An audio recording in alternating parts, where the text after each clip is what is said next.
De onde será que vem essas ideias da mão invisível do mercado? Que mão é essa? É sobrenatural, não é? Será? Bom, essas perguntas a gente vai trabalhar aqui, falando sobre liberalismos econômicos. Vem comigo!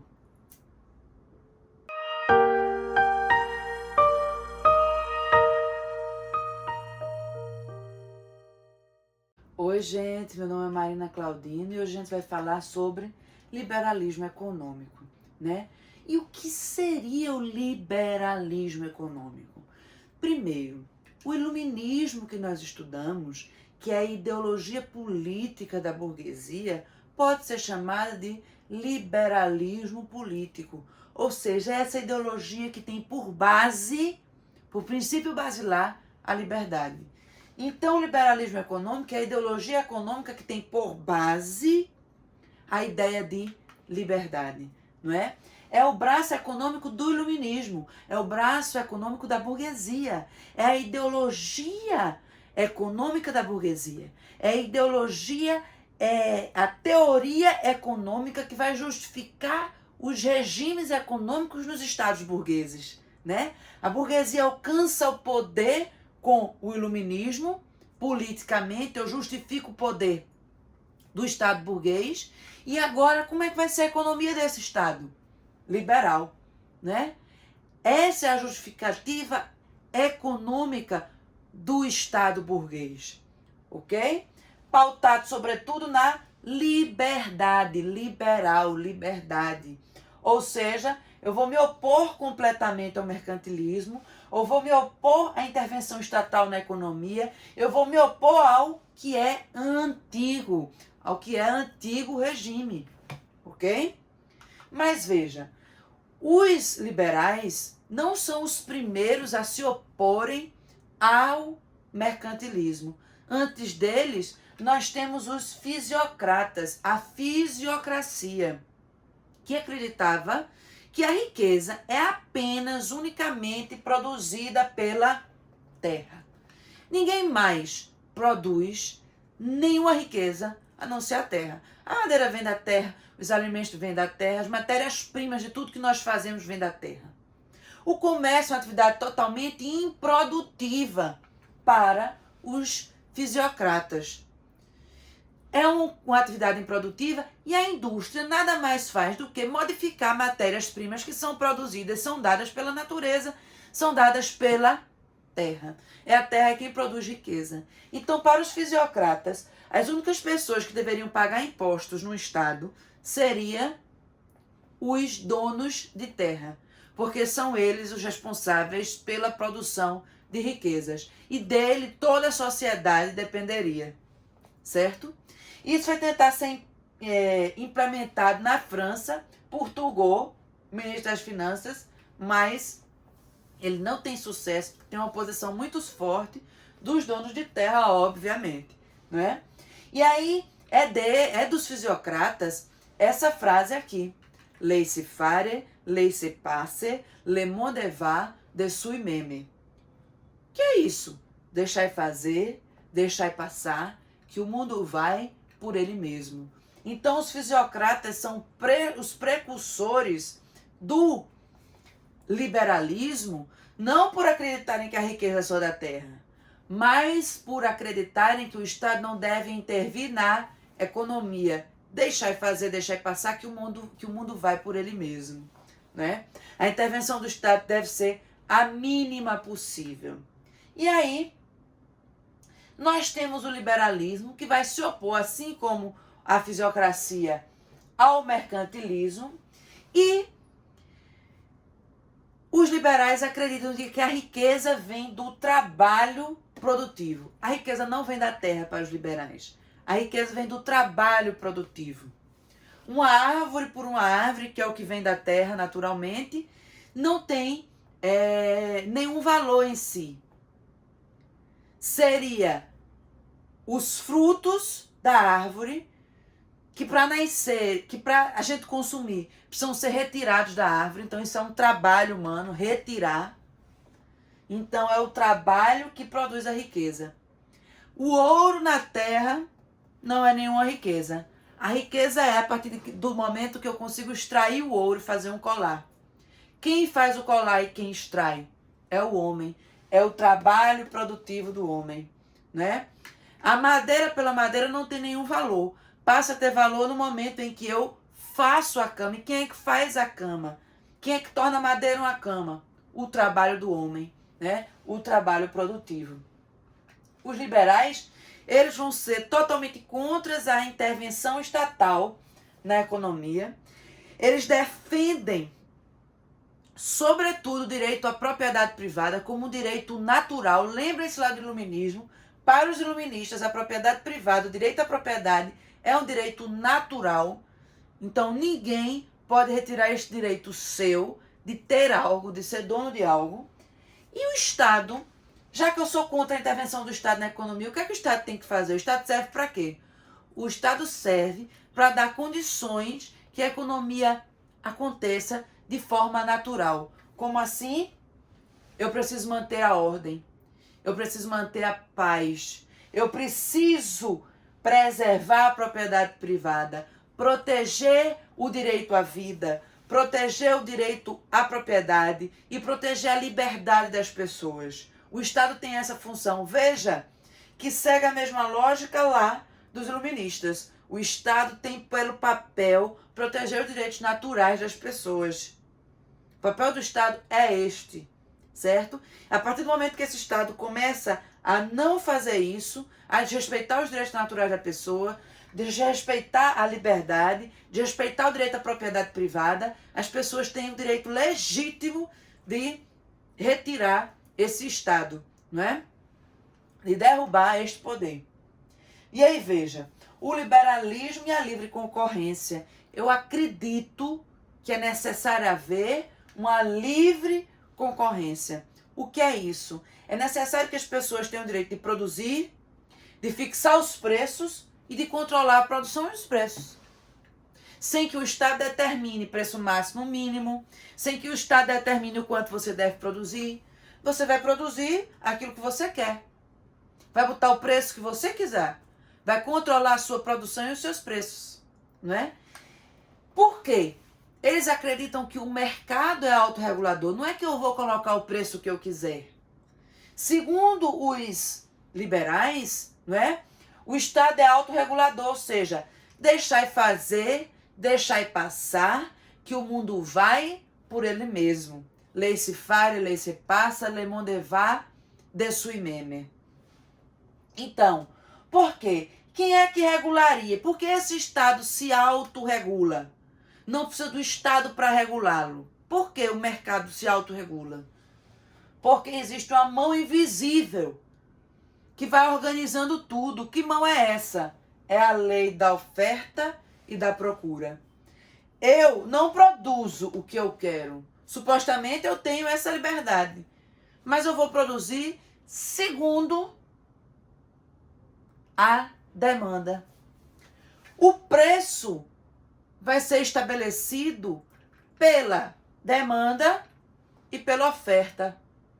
Quanto maior a oferta e menor a demanda, mais baixo fica o preço. Quanto maior a demanda e menor a oferta, maior o preço. Tem mais gente querendo a mesma coisa. Então tende esse preço a subir. Essa seria a mão invisível do mercado. O mercado sozinho iria se autorregular, certo? E para isso é necessário que haja livre câmbio, ou seja, os países não devem estabelecer medidas protecionistas. Sabe por quê? Porque os países teriam vantagem comparativa. Como assim? Cada país, por exemplo, meu país planta algodão, produz algodão e cana-de-açúcar e açúcar, certo? Sendo que a minha terra, o meu clima, é muito mais favorável à produção de açúcar. Então, como é muito mais favorável, o meu preço, o meu custo tende a ser menor. Eu tenho mais possibilidade de produzir mais em menos tempo com menos custo. Provavelmente, por isso, o meu preço vai ser menor. Então vai ser muito mais lucrativo para mim, para o meu estado, para o meu país, produzir o quê? Açúcar, do que o algodão. Que a terra não é tão boa, o clima não é tão bom, produz menos. Então meu país, por ter a terra favorável ao açúcar, tem vantagem comparativa na produção de açúcar. Quando eu coloco um outro país, se quiser produzir açúcar, a terra dele não é tão boa para produzir açúcar, mas é boa para produzir algodão. Então eu vou produzir algodão e vendo mais barato, eu produzo açúcar e vendo mais barato, já ele produz algodão e vende mais barato. Cada um de nós temos a vantagem comparativa na produção do açúcar e ele tem na produção do algodão. Entende? Então não seria necessário estabelecer medidas protecionistas, porque também o mercado internacional iria se autorregular. Iria se autorregular a partir desse mecanismo da vantagem comparativa. Eu vou produzir aquilo que eu tenho melhor possibilidade de produzir. E o que eu preciso não é só o que eu produzo, eu não me alimento só de açúcar. Eu preciso de algodão, mas eu não consigo produzir, não tem problema. Eu compro de um outro estado que tem melhor vantagem comparativa. Ok? E então, veja, um dos economistas, o precursor do movimento liberal, do liberalismo econômico, seria Adam Smith, né? Que ele vai prever o seguinte, que a economia se move pelo interesse pessoal e privado de cada um dos indivíduos. As pessoas não percebem, mas o seu movimento egoísta faz um bem para a sociedade. Veja, esse trechinho aqui explica a visão de Adam Smith. Ele diz assim: todo indivíduo necessariamente trabalha no sentido de fazer com que o rendimento anual da sociedade seja o maior possível. Eu não tenho essa consciência de que eu vou trabalhar muito para que a sociedade consiga produzir o máximo possível. A minha consciência é de que, na verdade, ele geralmente não tem intenção de promover o interesse público.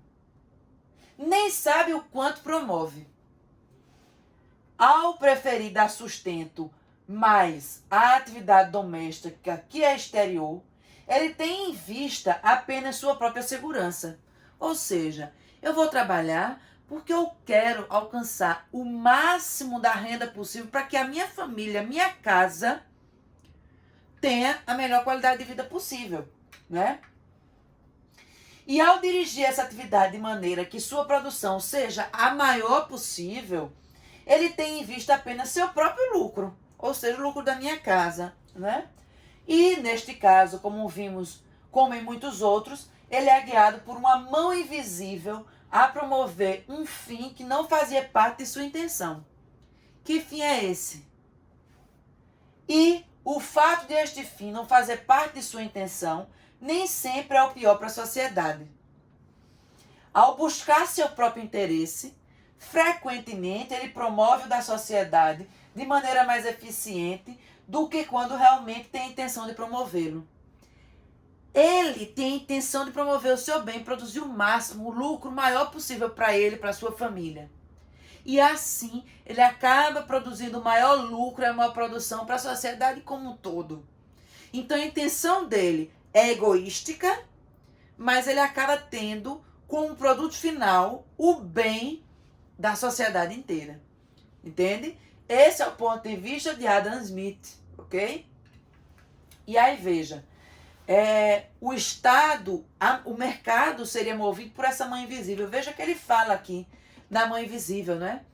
Então, a mão invisível do mercado iria agir justamente aí.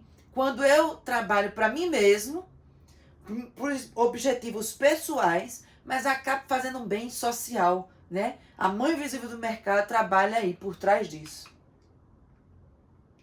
Ele acredita que seja necessário e benéfico para a economia a divisão do trabalho.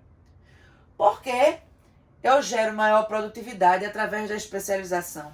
Eu acredito que se as pessoas dividirem o processo produtivo, esse processo vai se tornar muito mais efetivo, muito mais, eu vou produzir muito mais se eu dividir o processo produtivo. Como assim? Eu passo o dia, eu faço calças, certo?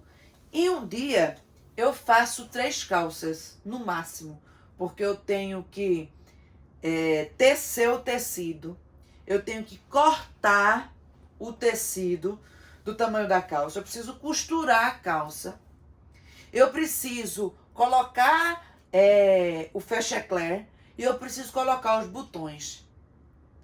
Mas se a gente dividir o trabalho, se alguém tiver como única função fiar o tecido, ficar ali fazendo a linha, outra pessoa tem a função apenas de fazer os tecidos. A outra pessoa tem a função apenas de cortar os tecidos. E eu tenho a função apenas de pregar botões. Eu pregava 3 botões por dia quando eu fazia a calça toda. Agora eu prego 100 botões por dia. Eu não vou pregar botões com muito mais agilidade do que antes. Então eu prego com muito mais agilidade. Quem faz o tecido faz com muito mais agilidade. Quem corta o tecido corta com muito mais agilidade, porque estão especializados naquela atividade, certo? E por isso tem uma maior produtividade. Além de Adam Smith, descendendo dessa mesma ideologia econômica liberal, nós temos Davi Ricardo. Davi Ricardo, ele vai se preocupar em explicar a inflação. Ele vai dizer que a inflação pode ser controlada com o controle na emissão de notas, né? Por quê? Quanto menos notas disponíveis, notas, cédulas, disponíveis no mercado, menor será o preço das coisas, até porque a gente tem poucas cédulas, né? Todos nós temos pouco, então os preços vão estar mais baixos. Então assim eu tenho a inflação controlada. O que é inflação? É o aumento generalizado dos preços, certo? E aí, veja, ele vai estabelecer que existe uma lei econômica, que é a lei de ferro dos salários. Que lei é essa? É a lei que diz que não adianta aumentar o salário dos operários, porque o salário tende sempre a permanecer muito próximo da subsistência. Como assim? Porque à medida que eu aumento o salário dos funcionários, quer dizer que eles vão receber mais. E aí, Davi Ricardo vai explicar que toda vez que há esse aumento salarial, aumenta também a inflação. E aí, enquanto ele comprava o pão por R$5, o quilo do pão, agora vai estar, por exemplo, R$8. O salário aumentou, mas os preços também aumentaram. E não adiantou nada aumentar os salários. Eles vão permanecer num nível muito próximo daquilo que é necessário para subsistir. Entendem? Então, por isso que o nome é Lei de Ferro dos Salários. Gente, isso é a explicação de Davi Ricardo, ok? Não é a minha explicação. Eu estou explicando a teoria de Davi Ricardo. Veja. Lei da renda diferencial da terra. O que seria isso?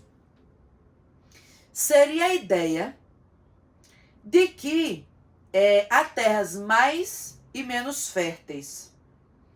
Há terras mais propícias à plantação de determinados produtos, não é? E que vão produzir mais em menos tempo, com maior qualidade. O custo de quem produz nessa terra vai ser menor. Mas ele diz que o preço tende a ser o mesmo. O mercado tende, mesmo tendo um custo menor, a ter um preço igual daqueles que têm um custo maior. Isso quer dizer que quem é dono daquela terra mais produtiva vai ter um lucro maior. Lei da renda diferencial da terra. Essa lei da renda diferencial da terra se contrapõe àquela ideia da vantagem comparativa. Lembram-se da ideia da vantagem comparativa? Que eu iria produzir exatamente aquilo que eu conseguiria produzir com menor custo e o meu preço seria menor? Aqui, Davi Ricardo diz que não. Que apesar de eu ter menor custo, os preços tendem a ser iguais a de quem tem um custo maior. Porque a terra é menos fértil. Mas o meu lucro é que vai ser maior. Entende? O lucro de quem está produzindo na terra produtiva. Bom, além de Davi Ricardo, além de Adam Smith, nós temos Thomas Malthus. Thomas Malthus, ele vai estabelecer o princípio da população.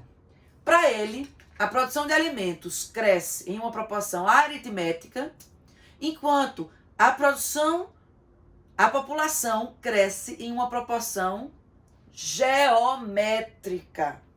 Cresce em uma velocidade muito superior, certo? Então, o que é que vai acontecer? Uma hora vai faltar comida, né? E o nosso problema, o problema da economia mundial seria a quantidade de pessoas no mundo. Então, para Thomas Malthus, o aumento salarial, as melhores qualidades de vida para a classe operária eram totalmente negativas. Porque o aumento salarial, a melhor condição de vida, é fazer com que mais pessoas sobrevivessem e a população iria aumentar ainda mais. Para ele, é necessário manter salários baixos para que a população seja controlada, né?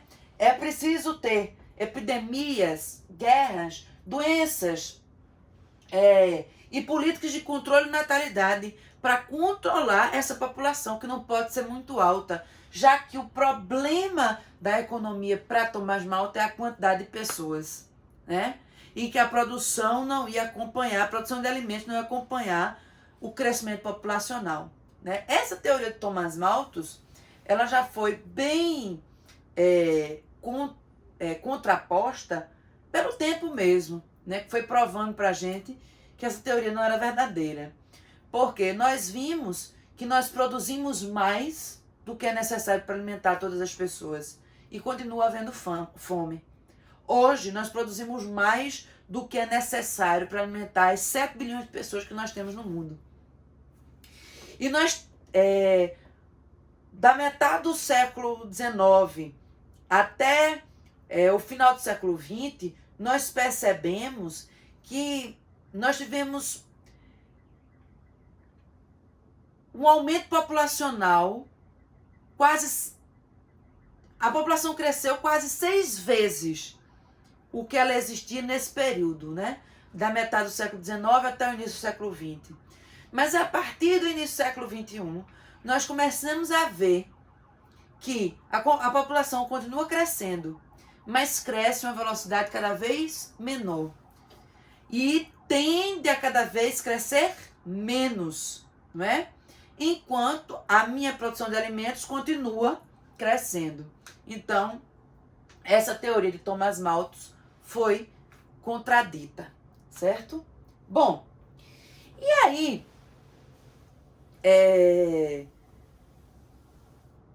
falando do liberalismo e falando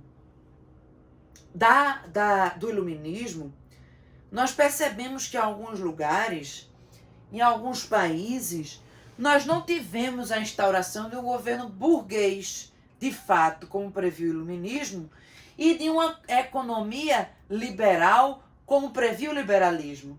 Mas nós tivemos uma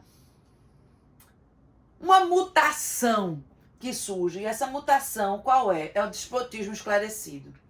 Ao invés de eu fazer uma reforma total no meu estado absolutista, ao invés de haver uma revolução e o poder deixar de ser concentrado, o poder passar a ser dividido,